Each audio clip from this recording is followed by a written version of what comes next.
로마서 14장 5절과 6절의 말씀을 보겠습니다.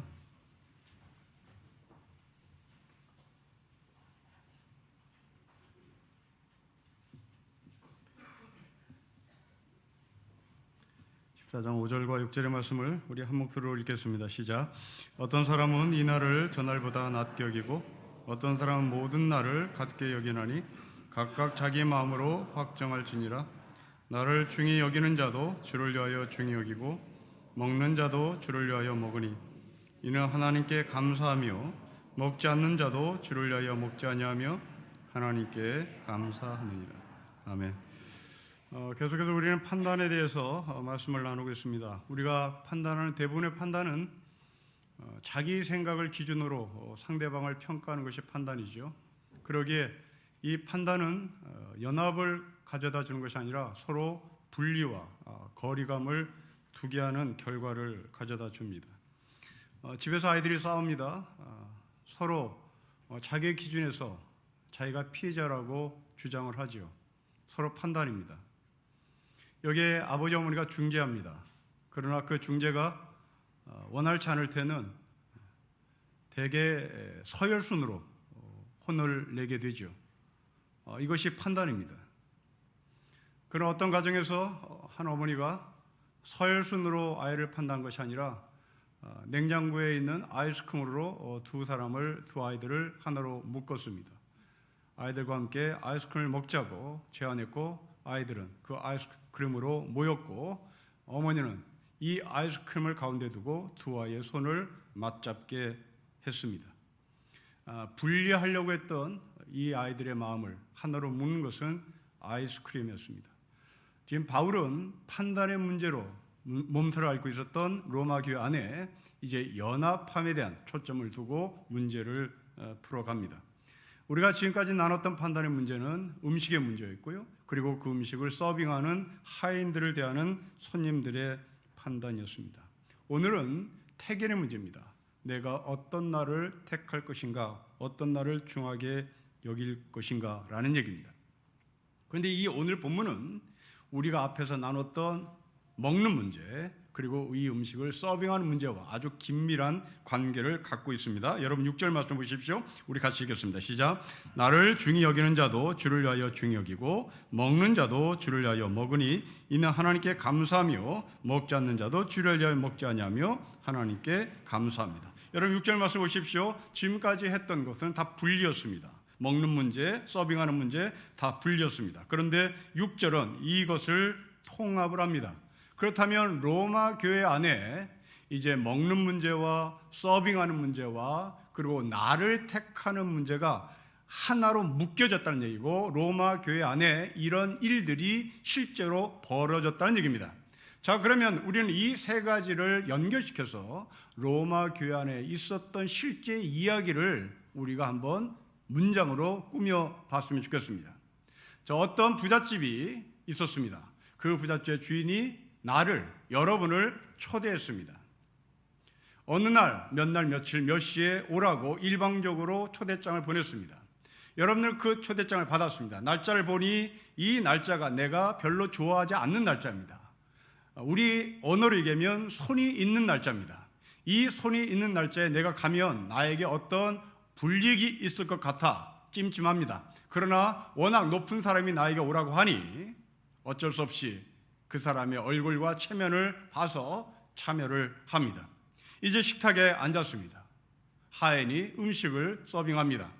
이 음식을 보는 순간 이 사람은 입맛이 완전히 달아났습니다. 자신이 먹고 싶은 음식이 아니라 자신이 먹지 않는, 자신이 혐오하는 음식이 올라왔기 때문에 그렇습니다. 그 사람은 아마도 베지테리언이었지 모르겠습니다. 비건이었을지 모르겠습니다. 채식주의자였는데 고기가 올라왔습니다. 아니면 유대인이었을지 모르겠습니다. 그 유대인은 돼지고기를 먹지 않는데 이 로마의 어느 부잣집의 주인이 자기 앞에 서빙을 한다고 가져온 음식이 돼지고기였습니다. 아니면 여러분 앞에 개고기가 올라왔을지도 모르겠습니다. 손님으로 초대받은 이 사람은 갑자기 서빙을 하는 그 하인들에게 화를 냅니다. 내가 무슨 음식을 좋아하는지 알아보지도 않고 이렇게 나에게 내가 먹지 않는 음식을 제공하느냐고 그 하인을 향해서 타박을 했을 겁니다. 그리고 아수라장이 된 그 식탁의 자리에서 아마도 이 사람은 자리를 박차고 집으로 왔을지도 모르겠습니다. 그리고 집에 돌아와서 내가 이 초대장을 받았을 때 찜찜했던 이 날, 손이 있다고 생각하는 이 날 내가 가지 말았어야 되는데 내가 이렇게 가서 나에게 이렇게 고통과 아픔이 있다고 생각했을 것입니다. 이것이 먹는 문제, 서빙하는 문제, 나를 택하는 문제의 이야기였습니다. 바울은 이 세 가지를 긴밀히 연결시켜서 하나님의 마음을 들고 본문을 해석하라고 우리에게 제안을 합니다. 자, 이제 여러분들은 이 그림을 마음에 두고 오늘 본문을 접근해 보도록 하겠습니다. 여러분 5절 말씀을 보십시오. 우리 5절을 같이 읽겠습니다. 시작. 어떤 사람은 이 날을 전날보다 낮게 여기고 어떤 사람은 모든 날을 같게 여기나니 각각 자기 마음으로 확정합니다. 여러분 5절도 판단의 문제입니다. 여러분 낮다라는 말은 판단한다라는 말입니다. 어떤 사람은 이 날이 좋은 날이라고 판단합니다. 어떤 사람은 모두가 좋은 날이라고 판단합니다. 그런데 바울은 어떤 날도 아무 의미가 없고 모두가 다 소중한 날이라고 말합니다. 아마도 여러분 가운데 이 5절을 읽으면서 갑자기 바울이 좋아졌고 바울의 팬이 되고 싶은 마음을 갖고 있을지도 모르겠습니다. 왜냐하면 손 없는 날 이사하기를 원한 사람입니다. 자식 장가 보내는데 택일해서 결혼 날짜를 잡은 권사님입니다.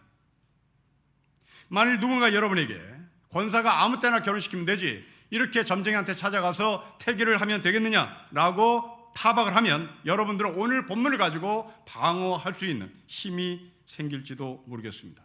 태기를 하는 사람이든 태기를 하지 않는 사람이든 각각 마음으로 확정할 것이다. 어떤 누구도 이 문제에 대해서 문제 삼지 말라고 바울이 말씀하시기 때문에 그렇습니다. 혹시 여러분 가운데 시집장가 보낼 때 점쟁이한테 태기를 했습니까? 여러분들은 이 5절을 가지고 그 누군가가 여러분들에게 비판하고 판단하고 손가락질할 때 바울이 아무 소리 하지 않았다, 바울이 내가 점쟁이에 찾아가서 태기라는 것에 대해서 아무 문제가 삼지 않았다고 말해라, 이렇게 여러분들이 공격하고 방어할 수 있다는 것을 분명히 말씀을 드립니다. 자, 그러면 이제 우리는 여기서 시간, 날이라고 하는 것을 생각해 봐야겠습니다. 여러분, 시간은 두 개의 시간이 존재합니다. 하나는 절대 시간입니다. 그리고 또 하나는 상대적인 시간입니다. 여러분, 우리는 절대적인 시간은 우리의 삶 속에서 내가 막아내고 싶어도 막아내지 못합니다. 그냥 시간은 흘러가는 겁니다. 시간을 거꾸로 끌어낼 수도 없습니다. 시간을 막아낼 수도 없습니다. 시간을 밀치도 없습니다. 시간을 빨리 가고자 해도 가지 않습니다. 시간을 늦게 가고자 해도 가지 않습니다. 시간은 그냥 정확한 때에 가는 겁니다. 이것이 절대입니다. 그러나 우리는 이 절대 시간 속에서 상대인 시간을 느끼며 갑니다. 젊은이들은 시간이 늦게 갑니다. 그리고 나이가 든 사람은 시간이 빨리 갑니다. 우리가 살고 있는 실제 시간은 상대적인 겁니다. 즉 우리는 주일날 11시, 9시 예배를 드립니다. 이건 주일이기 때문에 그렇습니다. 그러나 이것은 상대적인 시간입니다. 이건 절대 시간이 아닙니다. 지금 미국은 토요일 오후입니다. 이들은 앞으로 한 7시간, 8시간 후에 예배를 드려야 합니다. 그건 미국이 정한 주일입니다. 상대적인 겁니다. 이스라엘은 지금 한국 교민들은 언제 예배를 드릴까요? 이스라엘 사람들은 토요일이 휴일입니다. 그래서 어쩔 수 없이 주일날 예배를 드리지 못하고 이스라엘 사람들은, 이스라엘이나 한국 기독교인들은 토요일날 예배를 드립니다. 상대적인 겁니다. 그 옆에 요르단은 금요일이 휴일입니다. 요르단에 있는 주재원들, 한국 대사관 직원들 모두 다 기독교인들이라면 그들은 금요일날 예배를 드릴 수밖에 없습니다. 여러분, 시간은 절대가 있는가 하면 우리가 편리상 사용하기 위하여 만든 시간은 모두가 다 상대적인 것입니다. 지금 바울은 로마 교회 안에 이 시간 문제, 주일 문제를 가지고 싸웠던 예를 우리에게 샘플로 보여드리며 이제 하늘의 메시지를 전달합니다.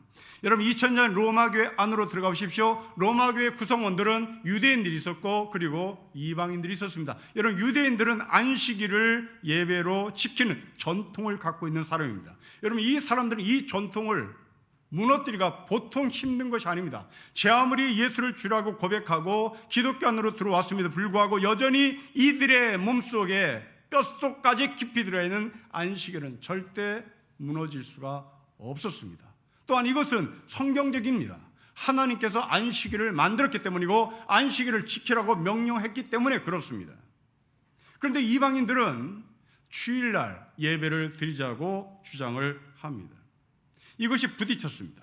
여러분, 안식일과 주일이 부딪힌 것입니다. 그럼 도대체 성경은 안식일을 주장하는 것일까? 주일을 주장하는 것일까? 우리는 난감합니다. 여러분, 안식일이 뭡니까? 안식일은 하나님께서 천지를 창조하시고 마침표를 찍으신 후에 안식하신 날입니다. 다시 말하면 안식일은 마감이라는 의미를 갖고 있는 겁니다. 마감입니다. 근데 주일은 어떻습니까? 주일은 예수님이 죽음에서 부활하신 겁니다. 부활이라는 것은 시작을 의미하는 겁니다. 안식일과 주일의 개념이 이런 겁니다. 똑같이 쉬는데 똑같이 쉬는 개념이 다릅니다.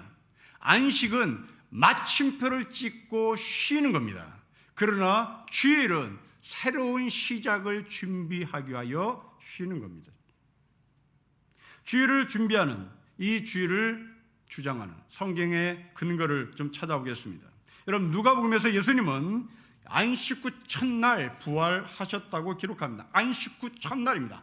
마감한, 창조에 마감한 그 안식 후 다음 날 주님은 부활하셨습니다. 이제 시작인 겁니다. 사도행전 20장에도 나옵니다. 안식 후 첫날, 안식 후 첫날 우리가 떡을 떼려고 모였더니 바울이 그 자리를 떠나고자 하여 바울에게 설교 좀 부탁을 했다, 강론했다는 말씀이 납니다. 안식 후 첫날입니다. 안식은 끝입니다. 창조하신 하나님이 마침표를 찍어서 다 됐다, 다 됐다입니다. 다 이뤘습니다. 안식의 의미는 그렇습니다. 그런데 이 안식 후 첫날 주님이 부활했습니다. 고린도서 16장에 매 주일 첫날에 헌금을 준비할 것을 부탁합니다. 계시록 1장에도 주의 날에 나팔 소리가 들렸다고 말합니다. 이 모든 안식 후 첫날, 주의 날은 모두가 부활하신 예수 그리스도를 기점으로 말씀하시는 날입니다. 로마교는 이 두 개가 부딪힌 겁니다. 우리는 주일을 썬데이라고 말하지 않습니다. 주일입니다. 여러분, 썬데이는 로마의 태양신을 기리기 위하여 만든 날입니다. 그러나 우리는 그 로마가 태양신을 기리기 위해 만든 썬데이를 주일이라고 표현합니다. 그 주일은 예수 그리스도의 부활을 기준으로 삼은 날이기 때문에 그렇습니다. 바울은 이 두 개가 부딪혔을 때 어떤 것도 가치 없는 것이 아니다, 모두가 다 소중하다고 말합니다. 자, 이 개념을 들고 이제 여러분 삶 속에 안식일과 그리고 주일을 적용시켜 보십시오. 여러분들이 오늘 예배를 드릴 때 일주일을 완성한 자세의 마음으로 예배를 드린다면 여러분들은 안식일에 예배를 드리는 것입니다. 그러나 여러분들이 오늘 이 예배를 드리면서 내일에 대한 소망과 내일에 대한 설렘으로 예배를 드린다면 여러분들은 지금 주일에 예배를 드리는 것입니다. 어떤 것도 나쁘지 않습니다. 이 둘은 다 소중합니다.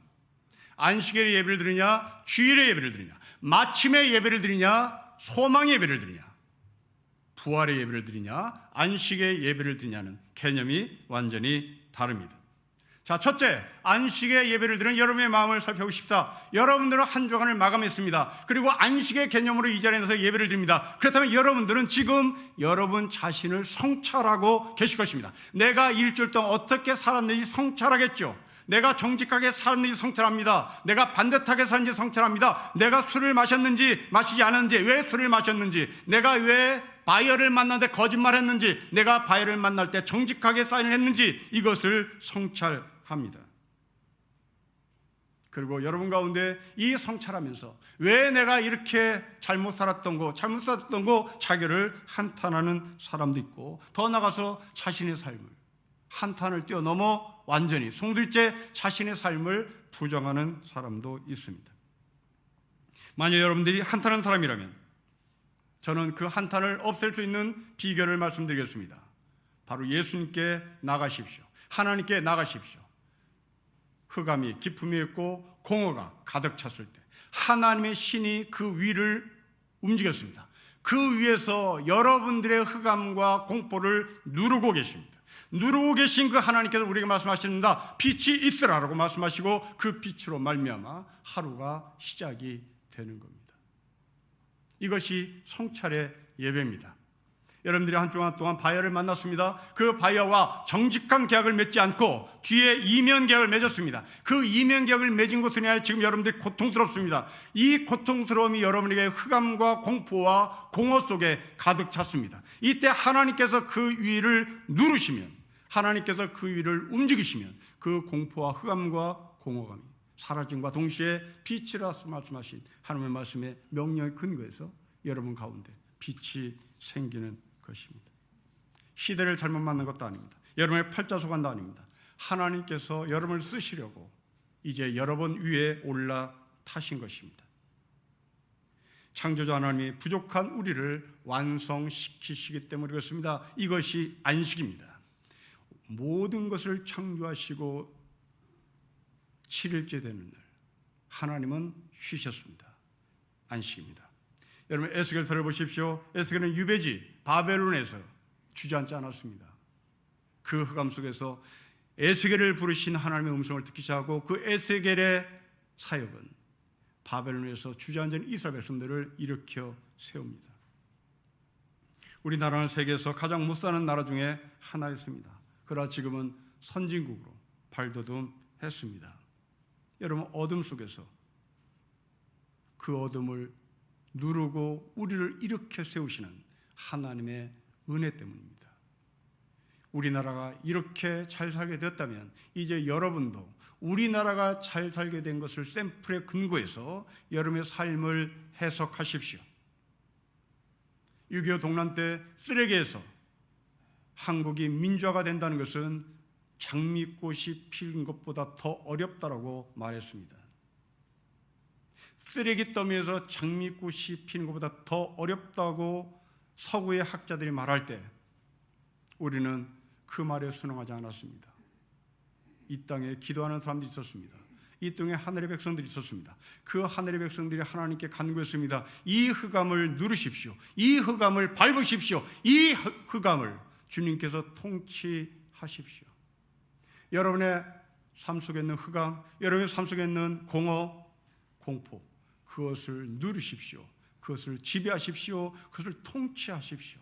그래야 마침내 나에게 빛이 있으라고 말씀하신 하나님의 명령에 근거해서 여러분의 삶이 빛으로 바뀌는 하늘의 역사를 보게 될 것입니다. 또 이어서 여러분들은 부활의 예배로 나오시기를 바랍니다. 여러분의 삶이 공허하고 여러분의 삶이 흑암이 깊음에 있다 할지라도 부활하신 예수 그리스도로 말미암아 우리의 삶은 새롭게 시작이 되는 겁니다. 물론 여러분들에게 아침이 늦게 온다고 느껴질지도 모르겠습니다. 네, 그냥 느낌일 뿐인 겁니다. 절대적 시간은 아침이 반드시 오게 되어 있습니다. 왜 이 아침이 늦게 오나? 그것은 여러분의 느낌일 뿐인 겁니다. 하나님이 아침을 늦게 주는 것도 아닙니다. 하나님이 여러분에게 아침을 일찍 주는 것도 아닙니다. 일찍 오느냐 늦게 오느냐는 모두가 다 여러분의 철저한 느낌이지 하나님의 시간은 아닙니다. 하나님의 시간은 반드시 아침을 정해진 때에 우리에게 주십니다. 여러분 이 말이 믿기지 않는다면 저는 여러분들에게 길 하나를 제시하겠습니다. 오늘 오후에 차를 몰고 서해 바다로 나가 보십시오. 해안으로 밀려도는 밀물을 보십시오. 그 밀물이 나를 삼킬 것 같습니다. 밤새 이 밀물이 나에게 올 것 같습니다. 그러나 여러분 밀물은 때가 되면 반드시 빠지게 되었습니다.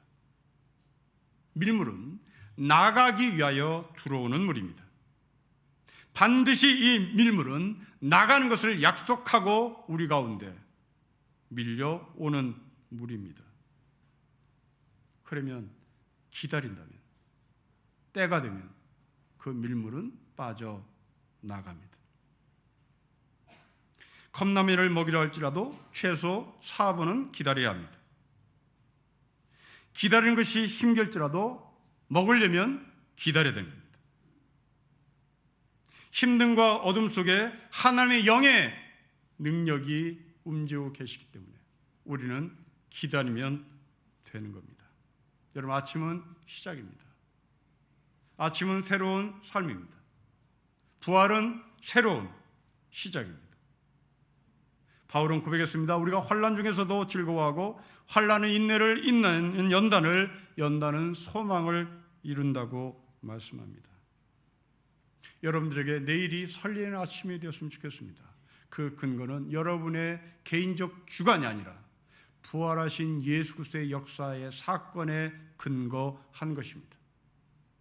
창조주 하나님의 사건도 역사입니다. 십자가에 죽으신 예수가 부활하신 사건도 역사입니다. 이 안식의 예배와 동시에 부활의 예배가 우리는 필요합니다. 오늘 예배를 드리며 성찰하십시오. 일주일 동안 내가 어떻게 살았는지 안식의 예배를 드리십시오. 동시에 우리는 내일 아침에 설레야 되는 겁니다. 내일 아침에 밀물은 반드시 빠져나갈 것이기 때문에 그렇습니다. 하나님이 나를 통치하시고 하나님이 나의 흑암과 공포를 누르고 계시기 때문에 그렇습니다. 그러면 이제 바울이 이날도 저날도 좋다고 말했는데 그렇다면 바울은 기준도 없단 말인가? 바울은 아주 좋게 해석하는 사람이란 말인가? 그렇지는 않습니다. 바울은 대충 말을 하는 사람이 아닙니다. 분명히 기준이 있습니다. 여러분 6절 말씀 보십시오. 우리 6절을 다시 한번 읽겠습니다. 시작. 남의 하인을 비판한 자는 6절입니다. 나를 중히 여기는 자도 주를 위하여 중히 여기고 먹는 자도 주를 위하여 먹으니 이는 하나님께 감사하며 먹지 않는 자도 주를 위하여 먹지 아니하며 하나님께 감사합니다. 여러분, 주를 위한 것입니다. 손 없는 날을 택해서 이사를 했다. 그리고 사주팔자를 보고 날짜를 정했다. 좋습니다. 저는 여러분에 대해서 아무 문제를 삼고 있지 않습니다. 주님을 위하여 여러분들이 택이라고, 주님을 위하여 여러분들이 손 없는 날에 이사를 갔다면 저런 여러분들의 선택에 대해서 적극적으로 박수를 보내고 격려를 보냅니다. 그러나 내 딸이, 내 아들이 결혼해서 어려움에 처할까 봐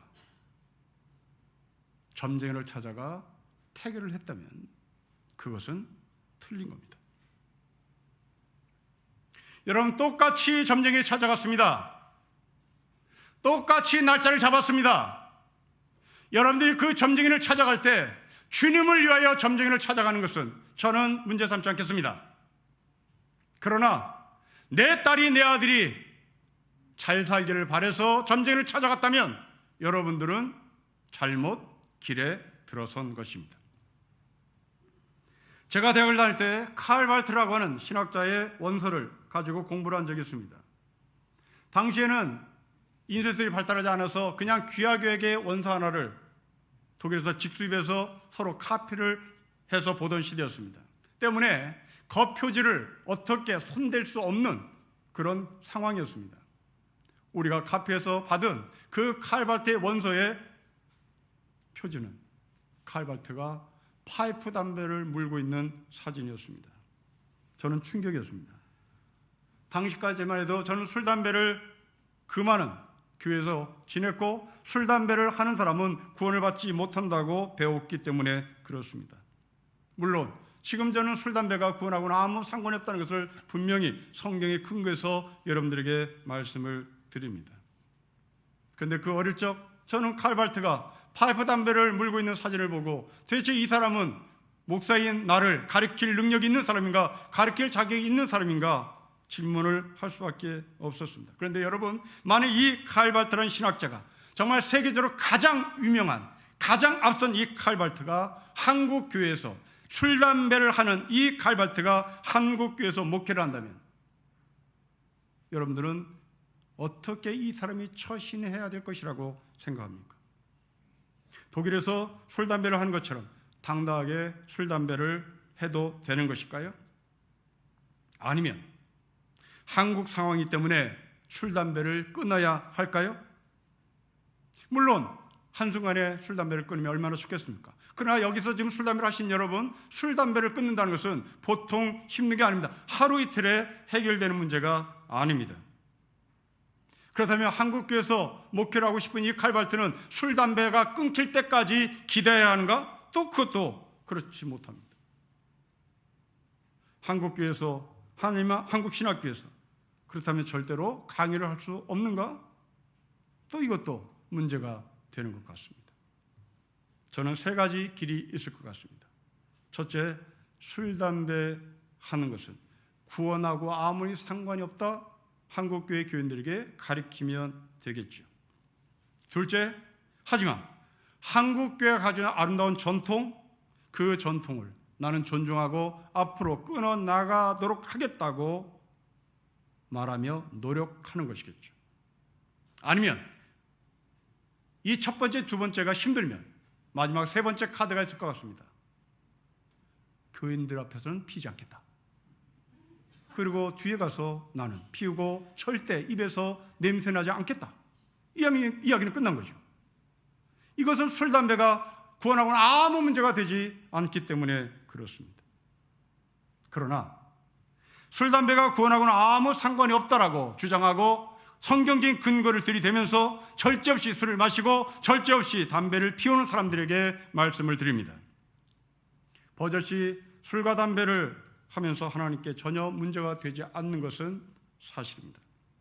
그러나 공개적으로 마시고 공개적으로 피우신다면 다른 성도들에게 시험을 줄 수밖에 없다는 것을 기억하시고 자제하셔야 합니다.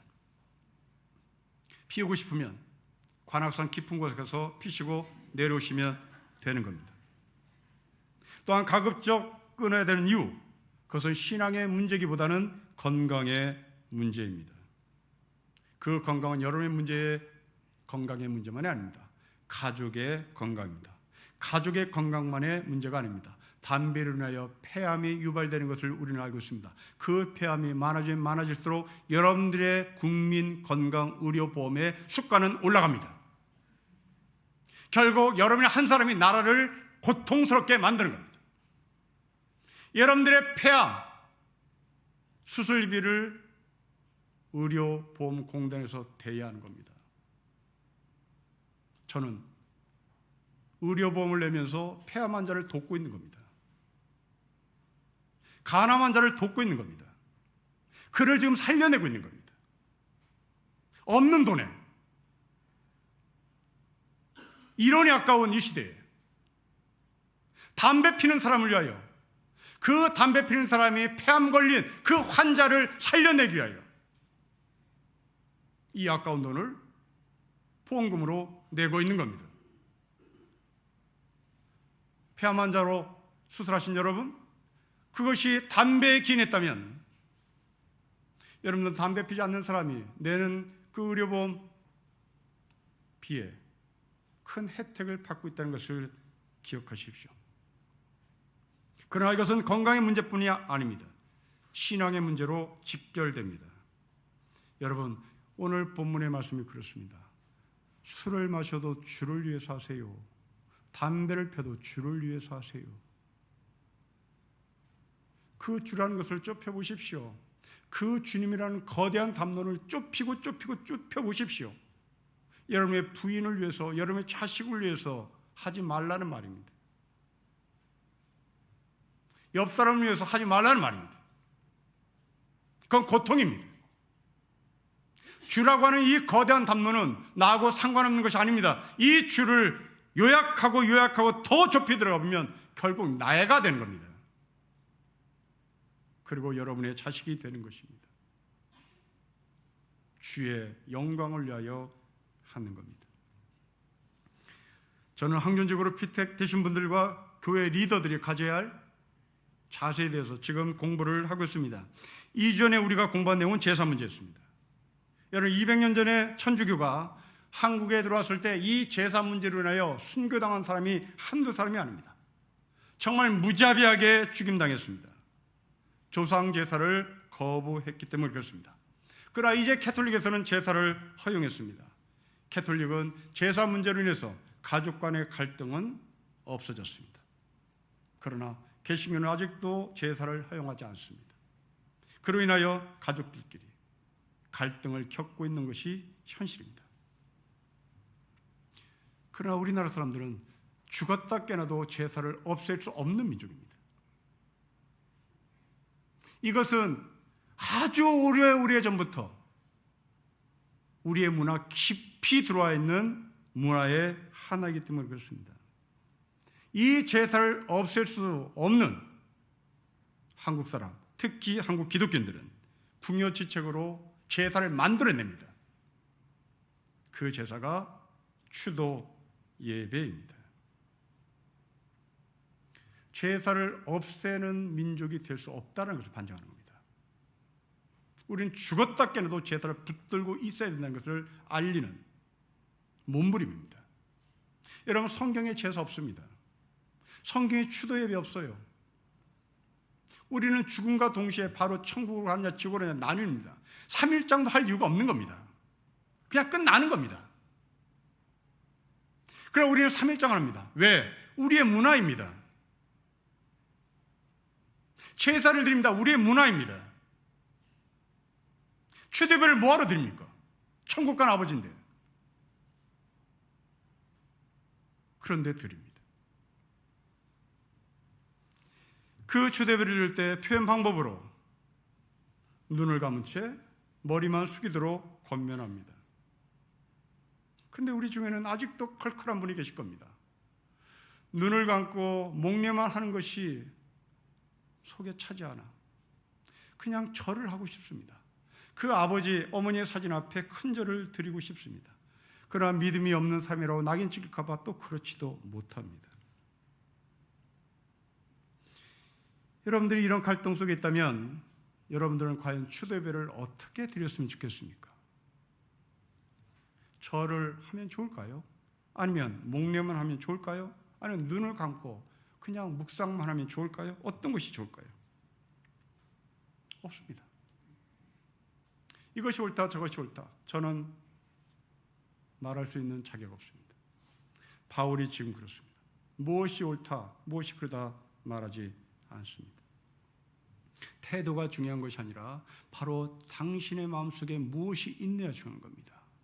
당신의 마음속에 아버지께 추도예배를 드릴 때 주를 위하여 추도예배를 드리는 것인지, 아니면 정말 귀신이 찾아와서 이 자리에 있다는 것을 알고 그에게 절을 하는 것인지를 여러분들은 분별할 수 있어야 되는 겁니다. 잘 이해가 가자면 이렇게 예를 들면 좋겠습니다. 여러분, 여호와의 증인들은 국기에 대해서 경외하지 않습니다. 왜냐하면 여호와의 증인들은 국기를 우상으로 보기 때문에 그렇습니다. 하지만 여러분, 우리가 국기에 대한 경외할 때 그 국기에 대해서 간구하지 않습니다. 그 국기에 대해서 내 딸 시집가게 해주세요 라고 말하는 사람 없어요. 그냥 국기입니다. 그냥 나라에 대한 예의입니다. 그런데 여호와의 증인은 그 국기가 우상이라고 정의했다면 그들은 그 국기를 향하여 내 아들 잘되게 해주세요 라고 기도하는 사람으로 비춰진다는 얘기입니다. 여러분, 지금 추도 예배를 드리는 것도 똑같습니다. 여호와의 증인처럼 추도 예배를 드리는 것이 국기에 대한 우상이라면 하지 마십시오. 그러나 여러분들이 국기에 대해서 경외 타는 것과 같이 추도 예배 때 아버지의 사진 앞에 경외 타세요. 그러면 아무 문제가 되지 않는 겁니다. 그 아버지가 귀신이 돼서 그 사진에 올리도 맘먹고, 그 아버지가 거기서 밥 먹고 다시 하늘나라로 갈 것도 없고, 그냥 우리 아버지 젊었을 때 어떻게 생겼는가 한번 보는 겁니다. 여러분, 이것이 제사의 정신입니다.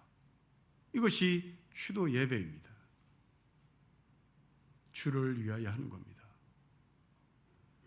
그 추도 예배를 드리며 나의 아버지, 나의 어머니를 묵상하는 겁니다. 나의 아버지, 나의 어머니가 주를 위하여 어떻게 살았는지, 그 주를 위하여 어떻게 살았는지를 좁히고 좁혀보십시오. 바로 나를 위하여 사신 겁니다. 하나님의 아들 예수 그리스도를 우리를 위하여 이 땅에 보내셨듯이 하나님은 우리 어머니, 우리 아버지를 나를 위하여 이 땅에 보내신 것입니다. 존귀한 겁니다. 정말 존귀한 겁니다. 서양 사람들이 이런 문화 없습니다. 왜냐하면 그들은 뿌리가 없는 삶이라 그런 겁니다. 그들은 추대비 이런 거 없어요. 왜요? 아버지가 나를 위하여 이 땅에서 어떻게 땀 흘렸는지 관심 없습니다. 그러나 우리나라 사람은 그렇지 않습니다. 우리나라 사람들은 아버지 어머니가 나를 위하여 얼마나 고생했는지를 다 기억합니다. 그래서 제사를 없앨 수 없는 겁니다. 제사도 국기에 대한 경례 사듯이 그렇게 하시면 됩니다. 어떤 누구도 이 문제에 대해서 정죄받을 수 없습니다. 돌아가신 어른을 추모하고 그날 형제들이 모여서 담소를 나누고 그리고 내일에 부활하신 하나님의 날에 우리는 어떻게 새로운 소망을 가지고 살 것인가를 서로 나누는 것은 축복된 예배의 자리입니다. 여러분의 삶자리가 바로 안식의 예배와 부활의 예배가 함께 공존해 성찰하며 미래에 대한 설렘의 소망이 여러분의 삶 가운데 가득 차기를 주 이름으로 축복합니다. 기도하겠습니다.